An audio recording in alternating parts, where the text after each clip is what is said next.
দিনের সফরে ঢাকায় পৌঁছেছে 5 সদস্যের মার্কিন প্রতিনিধি দল। বিকেলে আসবেন ডোনাল্ড লু।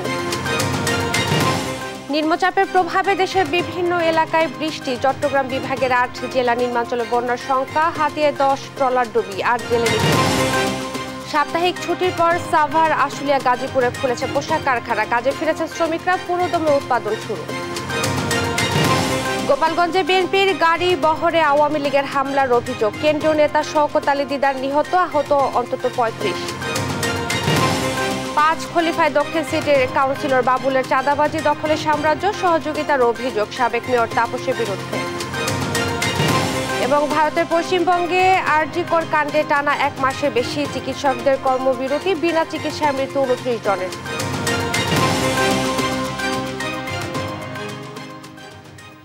দেখছিলেন সংবাদ শিরোনাম, সঙ্গে আছি আমি শাহজাহান মনি। এবারে বিস্তারিত। ব্রেন্ট নিউম্যানের নেতৃত্বে যুক্তরাষ্ট্রের উচ্চ পর্যায়ের 5 সদস্যের একটি প্রতিনিধি দল ঢাকায় এসে পৌঁছেছে। সকাল 9টার পর তারা হজরত শাহজালাল আন্তর্জাতিক বিমানবন্দরে পৌঁছায়। বিকেলে আসার কথা রয়েছে দক্ষিণ ও মধ্য এশিয়া বিষয়ক সহকারী পররাষ্ট্রমন্ত্রী ডোনাল্ড লুর। ঢাকা সফরে অন্তর্বর্তী সরকারের প্রধান উপদেষ্টা সহ বিভিন্ন মন্ত্রণালয়ের প্রতিনিধিদের সঙ্গে বৈঠকে বসার কথা রয়েছে প্রতিনিধি দলটির। জানা যায়, এই সফরে ঢাকার সঙ্গে সম্পর্ক জোরদারে গুরুত্ব দেবে ওয়াশিংটন। তারা চাচ্ছে সব বাধা পেরিয়ে বাংলাদেশ যেন ঘুরে দাঁড়ায়। সংকট উত্তরণে কি করা যায় এ নিয়ে আলোচনা হবে দুপক্ষের। হতে পারে দীর্ঘমেয়াদী চুক্তিও।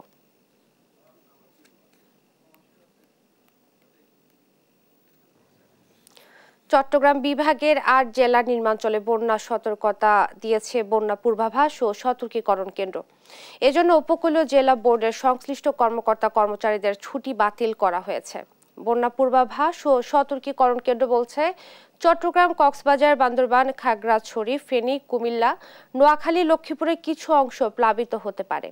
এদিকে শুক্রবার রাতে পূর্বাভাস কেন্দ্রের এক অফিস আদেশে বলা হয়েছে, বঙ্গোপসাগরে তৈরি হওয়া মৌসুমী নিম্নচাপ ও ভারী বৃষ্টির ফলে চট্টগ্রাম বিভাগের মাতামুহুরী, সাঙ্গু, মুহুরী, ফেনী, হালদা ও গোমতী নদীর পানি বেড়ে চট্টগ্রাম বিভাগের উপকূলীয় জেলাগুলোর কিছু নিম্নাঞ্চল প্লাবিত হওয়ার ঝুঁকি রয়েছে।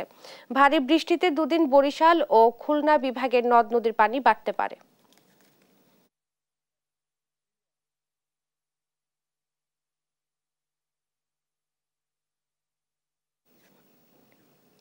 এদিকে নিম্নচাপের প্রভাবে বৈরী আবহাওয়ায় নোয়াখালীর হাতিয়ার বঙ্গোপসাগর সংলগ্ন মেঘনা নদীতে 10টি মাছ ধরা ট্রলার ডুবে গেছে। 5টি ট্রলার উদ্ধার হলেও এখনো নিখোঁজ 8 জেলে। হাতিয়া থানা ভারপ্রাপ্ত কর্মকর্তা জিসান আহমেদ জানান, সাগর উত্তাল থাকায় শুক্রবার বিকেল থেকে মাছ ধরার ট্রলারগুলো ঘাটে ফিরতে শুরু করে। ঘাটে ফেরার সময় বৈরী আবহাওয়ার কবলে পড়ে ট্রলারগুলো। এ সময় ঝড়ো বাতাসে ডুবে যায় 10টি মাছ ধরার ট্রলার। এ সময় 18 জন জেলেকে জীবিত উদ্ধার করা হলেও 5টি ট্রলার সহ 8 জেলে এখনো নিখোঁজ রয়েছে।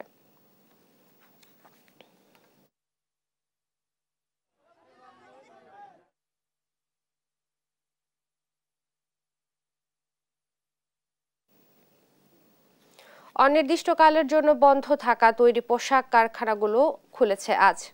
সাভারের আশুলিয়ায় সকাল থেকে কারখানাগুলোয় কাজে ফিরতে দেখা যায় শ্রমিকদের। এতে পুনরায় শুরু হয় উৎপাদন। এদিকে নিরাপত্তা শিল্প এলাকায় বাড়ানো হয়েছে আইন শৃঙ্খলা বাহিনীর সদস্যদের। গাজীপুরের কারখানাগুলোতে খুলেছে। নিরাপত্তা নিশ্চিতে রয়েছে আইন শৃঙ্খলা বাহিনীর সদস্যরা। বিভিন্ন দাবি দাওয়া নিয়ে শ্রমিক বিক্ষোভের জেরে তৈরি পোশাক খাতের অস্থিরতা টানা 2 সপ্তাহ ধরে চলছে। সে জেরে গেল বৃহস্পতিবারও সাভার, আশুলিয়া ও গাজীপুরের 257 তৈরি পোশাক কারখানা বন্ধ ছিল। এর মধ্যে 94 কারখানা অনির্দিষ্টকালের জন্য বন্ধ ঘোষণা করেছিল মালিকপক্ষ। আশুলিয়ায় হামিম গ্রুপের কারখানায় শুক্রবার সন্ধ্যায় কারখানার মালিক, বিজিএমইএ ও স্থানীয় রাজনৈতিক নেতাদের এক বৈঠকে কারখানা পুনরায় চালুর সিদ্ধান্ত হয়।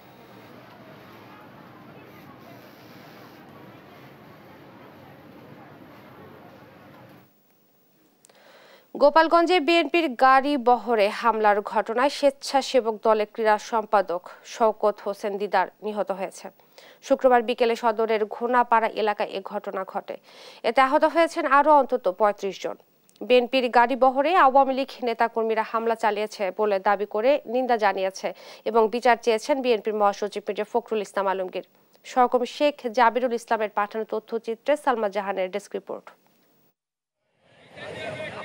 ঢাকা থেকে রওনা হয়ে শুক্রবার বিকেল ৩টায় গোপালগঞ্জ শহরের বেদগ্রামে পথসভা শেষে কেন্দ্রীয় ও স্থানীয় নেতাকর্মীদের গাড়িবহর নিয়ে টুঙ্গিপাড়া জনসভায় যোগ দিতে যাচ্ছিলেন বিএনপির জাতীয় নির্বাহী কমিটির সহ সাংগঠনিক সম্পাদক সেলিমুজ্জামান সেলিম ও এস.এম. জিলানী। গাড়িবহরটি ঘোনাপাড়া এলাকায় পৌঁছালে আওয়ামী লীগের নেতাকর্মীরা হামলা চালায় বলে অভিযোগ বিএনপি নেতাকর্মীদের। এ সময় অন্তত 10টি গাড়ি ভাঙচুর করা হয়। ছবি তুলতে গিয়ে হামলার শিকার হন সময় টেলিভিশনের ক্যামেরা পার্সন এইচ.এম. মানিক। এ সময় বিএনপি নেতাকর্মীরা প্রতিরোধের চেষ্টা করলে আওয়ামী লীগ কর্মী সমর্থকেরা আবারও হামলা চালিয়ে পিটিয়ে ও কুপিয়ে আহত করে অন্তত ৩৫ জনকে। রাতে ঢাকা খুলনা মহাসড়কের চরপাথালিয়া এলাকায় পাওয়া যায় কেন্দ্রীয় স্বেচ্ছাসেবক দলের ক্রীড়া সম্পাদক সৈকত হোসেন দিদারের লাশ। অনেক নেতাকর্মী নিখোঁজ বলে অভিযোগ বিএনপি নেতাদের। ঘোনাপাড়ায় গেলে আওয়ামী সন্ত্রাসীরা 15 নম্বর ওয়ার্ড কাউন্সিলর আমিন এবং গোবরা ইউনিয়ন পরিষদের সাবেক চেয়ারম্যান কদরের নেতৃত্বে অতর্কিতভাবে হামলা করে। সৈকত হোসেন দিদার নামে, সে আমাদের স্বেচ্ছাসেবক দলের নেতা এবং সে ক্রিকেটের একজন আম্পায়ার। তো তার লাশ পাওয়া গেছে দোলা পাম্পের অপোজিটে। আমরা নিন্দা জানাই, প্রতিবাদ জানাই এবং প্রশাসনের কাছে আপনাদের মাধ্যমে সুনির্দিষ্ট কঠোর প্রতিকার চাই।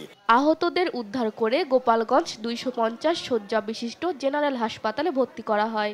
সন্ধ্যায় গুরুতর আহত অবস্থায় এস.এম. জিলানী সহ বেশ কয়েকজনকে উন্নত চিকিৎসার জন্য ঢাকায় পাঠানো হয়। বিএনপির মহাসচিব মির্জা ফখরুল ইসলাম আলমগীর এ হামলার ঘটনার নিন্দা জানিয়ে হামলাকারীদের অবিলম্বে গ্রেপ্তার ও দৃষ্টান্তমূলক শাস্তির দাবি জানান। নিউজ ডেস্ক, দেশ টিভি। ইলিয়াসুর রহমান বাবুল ঢাকা দক্ষিণ সিটি কর্পোরেশনের 14 নম্বর ওয়ার্ড কাউন্সিলর। বিনা ভোটে নির্বাচিত এই কাউন্সিলরের বিরুদ্ধে রয়েছে চাঁদাবাজি এবং দখল বাণিজ্য সহ নানা অভিযোগ। গড়ে তুলেছেন 5 খলিফা নামে বিশেষ বাহিনী, রয়েছে শুটার বাহিনীও। আর এ বাহিনীর মাধ্যমেই দিনের আলোতেই দখল করতেন মানুষের বাড়ি। চাঁদা দিতে অস্বীকৃতি জানালেই পুলিশের সহযোগিতায় দেয়া হতো মামলা। অভিযোগ রয়েছে সাবেক মেয়র শেখ ফজলে নূর তাপসের সহযোগিতায় এসব কর্মকাণ্ড চালাতো বাবুল। বিস্তারিত মাইনুদ্দিন আরিফের রিপোর্টে। 2021 সালে এভাবেই দিনে দুপুরে বাড়ি দখলে নিতে ঢাকা দক্ষিণ সিটি কর্পোরেশনের 14 নম্বর ওয়ার্ড কাউন্সিলর ইলিয়াসুর রহমান বাবুলের উপস্থিতিতে তার 5 খলিফা বাহিনী মারধর করছে বাড়ির মালিককে। ভেতর থেকে চিৎকার করছেন অসহায় পরিবারটির অন্য সদস্যরা। কিছুতেই মন গলেনি বাবুলের। বাড়ির মালিকের 2 চোখ তুলে নিতে বাহিনীকে নির্দেশ দেন তিনি। এর সবই ঘটে পুলিশের চোখের সামনেই। বাবুল কমিশনার মগান আমার চোখের ভিতরে হাত লেগে গেছে। মগান যে যেমতে পারছে মানে পারাইছে, ঘুষাইছে। যখন এই কথার যখন চোখে আঙুল ঢুকা দিছে তখন আর আশেপাশের লোকেরা দাম মারতে মারতে মারতে মারতে রে এই রাস্তার ভিতরে আদামরা বানা লাইছে। বাসার ভিতরে ঢুকে হামলা করে ভাসুরকে মারে, তখন পুলিশ দাঁড়ায় দেখে। পুলিশ কোনো কিছুই বলে না, আমাদের পক্ষে আসেও না। 3 বছর পর 5 আগস্ট শেখ হাসিনা পালিয়ে যাওয়ার পর বাড়ি দখলে নেন মূল মালিক। তবে এবার রক্ষা পেল না ভুক্তভোগী পরিবারটি। কাউন্সিলর বাহিনী এবার হামলা চালিয়ে ভেঙে দেয় বাড়ির মালিকের হাত।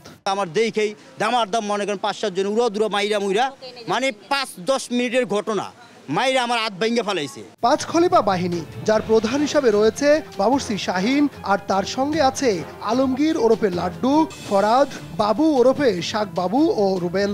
আর শুটার হিসেবে কাজ করত মাসুদ, বাবু, মিথিল এবং মানিক। তাপস মিয়ার ক্ষমতা থেকে সে চলতো। অনেক রাজত্বের একটা পাহাড় মানে তৈরি করছে আর কি। শুধু তাই নয়, ঢাকা দক্ষিণ সিটি কর্পোরেশনের সাবেক মেয়র শেখ ফজলে নূর তাপসের সহযোগিতায় ব্যক্তি মালিকানাধীন জায়গায় সিটি কর্পোরেশনের নামে সাইনবোর্ড লাগিয়ে দখলে নিত কাউন্সিলর বাবুল। বড় অঙ্কের চাঁদা না দিলে বা বাধা দিলে উল্টো ভুক্তভোগীদের মামলা দিয়ে হয়রানি করত বাবুল। উনি আমার কাছে মোটা অঙ্কের এমন চায়, তো সেটা আমি না দেওয়ার কারণে উনি ওনার লোকজন নিয়ে আইসা আমার লেবার টেবার এখান থেকে এইগুলো সব ভেঙে দেয়। মানুষজন আইন না উল্টা পুল্টা কাজ কাম করে এবার নিয়ে ধরিয়া মামলা দিচ্ছে উল্টা পুল্টা করে হেক্টর ধরিয়া।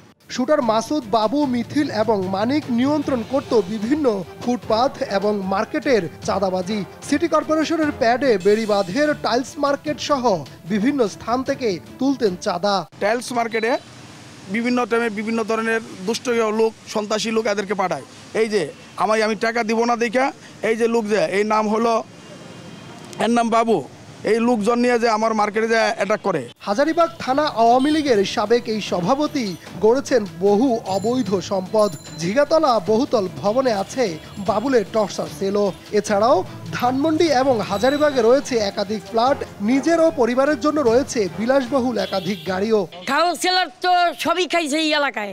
বাড়ি আছে জিগাতলা, ওখানে মনে করেন পোলাপানি এখান থেকে দৈরা লিয়ে যেতাম করে 2 পা পাইতে পিড়িয়ে পারতলিতে পিড়িয়ে তারপরে 300 বেশি বাজে চালান দিয়েছে। পানি উন্নয়ন বোর্ডের জায়গাও ছাড়েনি বিনা ভোটে নির্বাচিত কাউন্সিলর বাবুল। দখল করে গড়ে তুলেছেন রঙের কারখানা এবং মার্কেট। এখানে বেরিবাদের জায়গা দখল করে রাখছে সবই কাউন্সিলর। তার শক্তির কথা, তার রাজনীতির কথা এই এলাকার কেউ নাই যে জানে না। বাবুলের এসব অপকর্ম তদন্ত করে তার বিরুদ্ধে ব্যবস্থা নেবে অন্তর্বর্তী সরকার, এমনটাই প্রত্যাশা এলাকাবাসীর।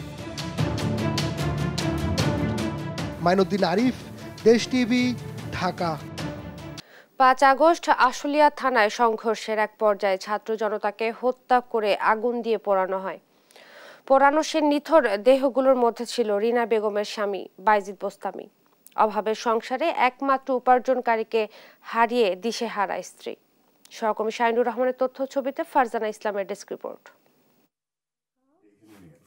রিনা বেগম কদিন আগেও সাজানো সুখের সংসার ছিল তার, হঠাৎ ঝড়ে যেন সব লণ্ডভণ্ড। এখন 7 মাসের পুত্র সন্তানকে নিয়ে অনিশ্চিত জীবন তার। সাভারের নয়াপাড়া এলাকায় ভাড়া বাসায় থাকতেন বাইজিদ ও রিনা দম্পতি। বাইজিদ একটি প্রাইভেট বিশ্ববিদ্যালয়ে পড়াশোনার পাশাপাশি একটি পোশাক কারখানায় চাকরি করত, কিন্তু পুলিশের নৃশংসতায় সে এখন পরপারে। 5 আগস্ট তাকে গুলি করে হত্যার পর পুড়িয়ে দেয় পুলিশ। আমার স্বামীর লগে 1.5 বছর ধরে খুব সুখে সংসার করতেছিলাম। হঠাৎ আমার এই সংসারে এভাবে দুর্ঘটনা ঘটবে আমি সেটা ভাবিনি কোনোদিন। আমার আর্থিক অবস্থা খুব খারাপ, চলার মতো সামর্থ্য নাই আমার ছেলে 7 মাসে তারে দুধ খাওয়ার জন্য মানুষের কাছে এর কাছে চাইনি আমি। ছাত্র ও বিভিন্ন সংগঠন থেকে আর্থিক সহায়তা পেলেও তাও গেছে শাশুড়ির কাছে। প্রেমের বিয়ে মেনে না নেয় শ্বশুর বাড়িতেও ঠাঁই হচ্ছে না রিনার। কোনো উপায় না পেয়ে ছোট্ট সন্তানকে নিয়ে ঠাঁই নিয়েছেন সাভারে বোনের বাসায়। 7 মাসের সন্তানের দুধের খরচ জোগাতে চাকরির আশায় ঘুরছেন কারখানার দাঁড়ে দাঁড়ে। আমার বোনের ছেলেরা খুব কষ্টে আছে, আর আমার বোনের ছেলেরা খাওয়াবার পাইতাছি না। মাসের ধারে ধারে চাইয়া না খাওয়াইতাছি, দুধ লাগে, মাসে 1500 টাকা দুধ লাগে, বোনের খাবার লাগে, এনে দিতাছে না কেউ। আমার বাবা অসুস্থ, পারে না দিতে, মাসে ধারে ধারে চাইয়া, খুব অবস্থা খারাপ। এমন নৃশংস হত্যায় জড়িতদের সঠিক বিচার চান বাইজিদের স্বজনরা।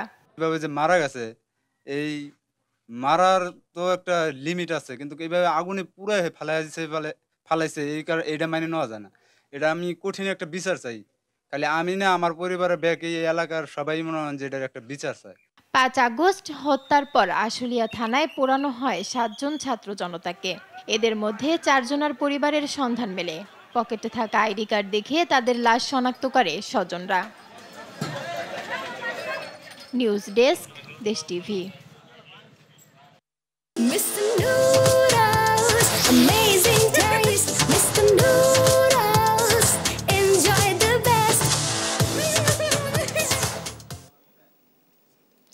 নির্মাণের 5 বছর পরও চালু হয়নি জয়পুরহাট পৌরসভার আধুনিক ল্যান্ডফিল্ড ও পয়ঃবর্জ্য শোধনাগার। এতে পরিচ্ছন্ন শহর থেকে বঞ্চিত হচ্ছেন শহরবাসী। শোধনাগারটি চালু না হওয়ার পেছনে পৌর সংশ্লিষ্টদের অব্যবস্থাপনাকেই দায়ী করছেন স্থানীয়রা। যদিও প্ল্যানটি দ্রুত চালুর আশ্বাস দিয়েছে পৌর কর্তৃপক্ষ। সহকর্মী রেজাউল করিম রেজার রিপোর্ট, জানাচ্ছেন টুম্পা আফরোজ। তৃতীয় নগর পরিচালনা ও অবকাঠামো উন্নতিকরণ সেক্টর প্রকল্পে জয়পুরহাট পৌরসভার আধুনিক ল্যান্ডফিল্ড ও পয়ঃবর্জ্য শোধনাগারের কাজ শুরু হয় 2018 সালের আগস্টে। এর আগে 4.90 একর জমি অধিগ্রহণ করা হয় 1,39,82,000 টাকায়। এরপর 5,71,80,000 টাকা ব্যয়ে 2019 সালের আগস্টে নির্মাণ শেষে পৌরসভাকে বুঝিয়ে দেয় প্রকল্প সংশ্লিষ্টরা। স্থানীয়দের অভিযোগ, নির্মাণের পর থেকে এই প্রকল্পের কার্যক্রম দৃশ্যমান দেখতে পাননি তারা। এছাড়া জমি ক্রয়েও রয়েছে নানা অভিযোগ। সরকারের কোটি কোটি টাকা ব্যয়ে নির্মিত প্রতিষ্ঠানটি চালু না হওয়ায় ক্ষুব্ধ স্থানীয়রা। 2018 সাল থেকে এরা মানুষের জমি জমা নষ্ট করে হালকা দামে জমি নিচ্ছে। ভালো জিনিস মনে করলাম, কিন্তু পরে দেখতেছি এটা একটা মরার উপর খাড়া ঘা হিসেবে আছে। এটা যদি অতি তাড়াতাড়ি যদি এটা চালু হয় তাহলে আমাদের সকলেরই উপকার হয়। এই প্রকল্প কবে চালু হবে তা জানাতে পারেননি দায়িত্বে থাকা পৌরসভার কর্মচারী। পূর্ণভাবে কবে চালু হবে সেটা পৌরসভার উদ্বোধন কর্মকর্তারাই বলতে পারবেন। বর্জ্য শোধনাগারটি চালুর কার্যক্রম দৃশ্যমান না থাকলেও পৌরসভার প্রকৌশলী বলছেন 3টির মধ্যে একটির কার্যক্রম চলছে, বাকি দুটিও দ্রুত চালু হবে। আমাদের এই ডাস্টবিনগুলো ফিল্ড পর্যায়ে বিতরণ হবে। ফিল্ড পর্যায়ে বিতরণ হওয়ার পর আমাদের স্যানিটারি ল্যান্ডফিল্ডের এই পয়বর্জ্য অংশ, আমাদের স্যানিটারি ল্যান্ডফিল্ডের অংশটুকু আমরা কার্যকলাপ শুরু করব। শহরবাসীর দুর্ভোগ বিবেচনায় প্রতিষ্ঠানটির কার্যক্রম দ্রুত চালুর আশ্বাস পৌরসভা প্যানেল মেয়রের। আমাদের প্রশাসক সাহেব দায়িত্ব নিয়েছেন, আমরা সকল কাউন্সিলর ওনাকে নিয়ে আমরা এই ব্যাপারে আলাপ আলোচনা করে জনগণের সুবিধার্থে আমরা এটা করার চেষ্টা করব। শহরের পরিবেশ রক্ষার্থে প্রতিষ্ঠানটি অযত্ন অবহেলায় ফেলে না রেখে দ্রুত চালুর দাবি স্থানীয়দের। নিউজ ডেস্ক, দেশ টিভি। আরজিকর কাণ্ডে জুনিয়র চিকিৎসকরা কর্মবিরতিতে থাকায় পশ্চিমবঙ্গে বিনা চিকিৎসায় মৃত্যু হয়েছে 29 জনের, এমনটাই দাবি রাজ্য সরকারের। তবে এ দাবি অস্বীকার করেছে আন্দোলনরত চিকিৎসকরা। নিহতদের পরিবারকে 2 লাখ রুপি আর্থিক সহায়তা দেওয়ার ঘোষণা মমতার। এদিকে আন্দোলনকারীদের উপর হামলার পরিকল্পনা হচ্ছে বলে দাবি তৃণমূল নেতাদের। আরো জানাচ্ছেন দেওয়ান মুবাশিরা হোসেন। 1 মাসের বেশি সময় ধরে আরজিকর কাণ্ডে বিচার চেয়ে কর্মবিরতিতে জুনিয়র চিকিৎসকরা সুপ্রিম কোর্টের নির্দেশ অমান্য করেই রাজপথে পার করছেন দিনরাত্রি। এর মধ্যেই কর্মবিরতির ফলে রাজ্য জুড়ে বিনা চিকিৎসায় শুক্রবার পর্যন্ত 29 জনের মৃত্যু হয়েছে বলে দাবি রাজ্য সরকারের। এই ঘটনায় দুঃখ প্রকাশ করেছেন মুখ্যমন্ত্রী মমতা বন্দ্যোপাধ্যায়। সামাজিক যোগাযোগ মাধ্যমে জানান, জুনিয়র ডাক্তারদের কর্মবিরতির জন্য ব্যাহত হচ্ছে স্বাস্থ্য পরিষেবা। এই পরিস্থিতিতে নিহতদের পরিবারের পাশে দাঁড়াতে রাজ্য সরকার 2 লাখ রুপি আর্থিক সহায়তা করবে বলে ঘোষণা দেন তিনি। মঙ্গলবার থেকে শুরু হওয়া স্বাস্থ্য ভবন ঘেরাওয়ের কর্মসূচি পালন করছে জুনিয়র ডাক্তাররা। প্রতিকূল আবহাওয়া উপেক্ষা করেই 5 দফা দাবি নিয়ে প্রতিবাদ কর্মসূচি পালন করছেন তারা। এদিকে স্বাস্থ্য ভবনের সামনে জুনিয়র ডাক্তারদের ওপর করা হচ্ছে হামলার প্ল্যান, এমনটাই অভিযোগ করেছেন তৃণমূল নেতা কুণাল ঘোষ। সেই সাথে তার ব্যক্তিগত সামাজিক মাধ্যমে প্রকাশ করেছেন একটি অডিও ক্লিপ, যা নিয়ে চলছে ব্যাপক তোলপাড়। তার দাবি, এর মাধ্যমে রাজ্য সরকারকে বিপাকে ফেলার ষড়যন্ত্র করা হচ্ছে। জুনিয়র ডাক্তারদের আন্দোলনের ওপর হামলা করবে এবং মমতা বন্দ্যোপাধ্যায়, মাননীয় মুখ্যমন্ত্রী, রাজ্য সরকার, তৃণমূল কংগ্রেসের ওপর দায় চাপিয়ে আরো অশান্তি করবে। এটা চরম সাবধানতা দরকার। এই ঘটনায় গ্রেফতার করা হয়েছে সন্দেহভাজন সঞ্জীব দাস নামে এক ব্যক্তিকে। দেওয়ান মুবাশিরা হোসেন, নিউজ ডেস্ক, দেশ টিভি।